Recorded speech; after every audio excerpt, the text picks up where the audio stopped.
वासियों को सालों भर पानी की कभी समस्या नहीं होगी। खास करके गर्मी में जो पीने के पानी की समस्या होती थी, गंगा जी बगल से बहेंगी तो उनको पीने की पानी की समस्या कभी नहीं होगी। भागलपुर इतिहास का शहर, शिक्षा का शहर और अब भविष्य की सबसे बड़ी उड़ान भरने जा रहा है। आज हम आपको लेकर चलते हैं पूर्वी बिहार के उस बदलते हुए नक्शे पर, जहां विकास की तिहरी सौगात एक साथ उतरने वाली है। भागलपुर को मिली है 3 मेगा परियोजनाओं की स्वीकृति, मरीन ड्राइव, ग्रीनफील्ड एयरपोर्ट और इनलैंड वाटरवे। जी हां, लगभग 10,000 करोड़ रुपए की मेगा निवेश योजना जो भागलपुर के चेहरे को पूरी तरह बदल देगी। सबसे पहले बात मरीन ड्राइव की। भागलपुर और मुंगेर के बीच गंगा किनारे बनने वाला ये 8500 करोड़ का मरीन ड्राइव पूर्वी भारत के सबसे बड़े रिवर फ्रंट प्रोजेक्ट्स में शामिल होने जा रहा है। 2 चरणों में बनने वाले इस परियोजना के लिए जमीन अधिग्रहण का काम शुरू कर दिया गया है। जिलाधिकारी डॉक्टर नवल किशोर चौधरी ने खुद पुष्टि की है कि Bihar state road development corporation ने इसकी विस्तृत रिपोर्ट मांगी है। अगर ये बनता है तो गंगा किनारे बसे शहरों का कनेक्टिविटी और पर्यटन दोनों में क्रांतिकारी बढ़ोतरी होगी।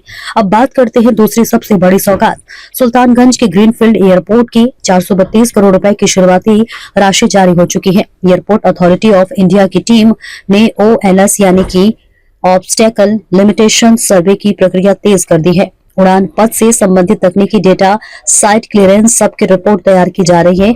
आज गैबीनाथ की धरती पर बन रहा एयरपोर्ट न सिर्फ भागलपुर बल्कि पूरे आंध्र प्रदेश के आर्थिक विकास का नया द्वार बनेगा। तीसरी सौगात, हल्दिया से बनारस तक इनलैंड वाटरवे का बड़ा network. Regional director Arvind Kumar बताते हैं कि यह एक जल मार्ग माल ढुलाई को नई दिशा देगा। सड़क पर दबाव कम होगा, ट्रांसपोर्ट सस्ता होगा, व्यापार बढ़ेगा, पर्यटन को नई उड़ान मिलेगी और सबसे बड़ा फायदा गंगा किनारों की कटाव से राहत मिलेगी, यानी विकास भी सुरक्षा भी। डीएम डॉक्टर नवल किशोर चौधरी और IWD के रीजनल डायरेक्टर अरविंद कुमार ने साफ कहा है कि ये तीनों प्रोजेक्ट मिलाकर भागलपुर को पूर्वी बिहार का सबसे बड़ा ट्रांसपोर्ट, बिजनेस और टूरिज्म हब बना सकते हैं। भागलपुर जहां कभी सिर्फ सिल्क की पहचान थी, अब उस शहर का भविष्य आधुनिक तकनीकी और अंतर्राष्ट्रीय कनेक्टिविटी से चमकने वाला है। विकास के इन 3 तीरों के साथ भागलपुर का सपना अब सिर्फ सपना नहीं, हकीकत में बदलने की ओर बढ़ रहा है। और ये बदलाव गति में भी है, विश्वास में भी और भागलपुर के आने वाले कल की मजबूत नींव में भी। भागलपुर के लिए बहुत बड़ी सौगात है कि ये 3 बड़े बड़े प्रोजेक्ट्स भागलपुर को मिला है।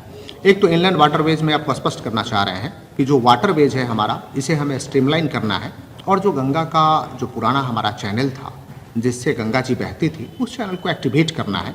और उसके 2-3 फायदे हैं। पहला फायदा तो कि पूरे भागलपुर वासियों को सालों भर पानी की कभी समस्या नहीं होगी। खास करके गर्मी में जो पीने के पानी की समस्या होती थी, गंगा जी बगल से बहेंगी तो उनको पीने की पानी की समस्या कभी नहीं होगी। दूसरा फायदा कि जो इस्माइलपुर बिंटोली कभी हमारा कटता है, कभी ममलखा कटता है, वो चैनल के का जो रूट है उस रूट में डेविएशन के कारण से है। और ये इनलैंड वाटरवेज की ड्यूटी है कि यदि चैनल जो उनके शिप के मूवमेंट में जो चैनल्स हैं उनको वो रीएक्टिवेट करें, और ड्रेजिंग का काम कर रहे हैं। और आम जनता ने भी इसे सराहा है, यहाँ की जनता ने सराहा है, क्योंकि उस चैनल के एक्टिवेट होने से सभी लोगों को पानी मिलेगा। तीसरा कि आपको स्पष्ट कर दें कि टूरिज्म से भी प्रोजेक्ट सैंक्शन हुआ है। यदि चैनल एक्टिवेट होता है तो बुरानाथ टेम्पल तक दर्शन है और आज शहर का दर्शन है, सिल्क सीट का जो हमारा मार्केटिंग है, इस पे काफ़ी पॉजिटिव इम्पैक्ट उसका पड़ेगा। उसके बाद बराड़ी घाट की सुंदरता है, इसको देखने का, गंगा आरती है, इसके बाद कहलगांव तक जाने का जो शिप से मूवमेंट होगा, टूरिज्म का प्रोस्पेक्ट बढ़ेगा, लोगों को मनोरंजन का जो साधन बढ़ेगा, ये बहुत बड़ी देन होगी। और जो मेराइन जो ड्राइव है, उस ड्राइव में काम जो सॉइल टेस्टिंग है उसका काम शुरू हो चुका है। और हम लोग बहुत जल्द समन्वय बैठक भी करने वाले हैं, जो जितनी डिफरेंट एजेंसीज हैं, जिसमें कि इनलैंड वाटरवेज की भी एजेंसी है, जो रोड की एजेंसी है और जो फॉरेस्ट डिपार्टमेंट है, नगर है, तो सभी के साथ बहुत जल्द हम लोग बैठक करने जा रहे हैं इसी वीक में।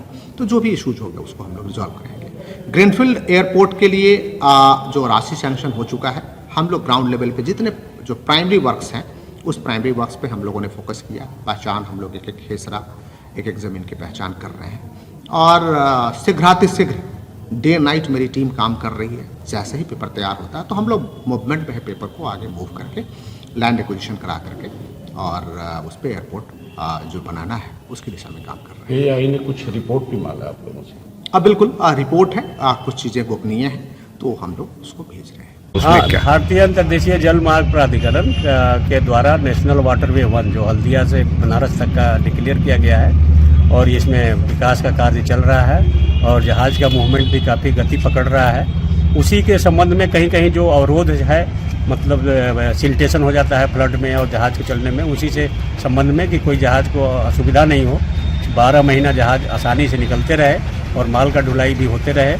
और टूरिज्म का भी विकास के लिए जो है प्रपोजल है जिला अधिकारी का और बिहार सरकार का भी, उस संबंध में भारत सरकार के लिए प्रपोजल बना करके भेजनी है और भारत सरकार इसके लिए काफ़ी तत्पर है। उसी में डीएम साहब से मिल करके उस पर डिस्कस किया गया है और आगे कार्रवाई किया जाएगा। डिसिल्टिंग के लिए भी प्लानिंग चलेगी? डिसिल्टेशन जब भी है जहाज़ को मूवमेंट के लिए, जहाँ रिक्वायरमेंट होती है कि जहाज़ जहाँ निकलने में कठिनाई होती है वहाँ डिसिल्टेशन होता है। यही जो है नेविगेशन डिपार्टमेंट का और जल मार्ग का जो है प्राधिकार क्षेत्र में है। और बाकी जो प्रोटेक्शंस है, जहाँ कटिंग हो रहा है, ये है वो बिहार सरकार का, राज्य सरकार के परव्यू में आता है, उनके द्वारा जो है कराया जाता है। और जहाँ तक सहायता की ज़रूरत होती है भारत सरकार जो है उसमें भी प्रदान करते रहती है।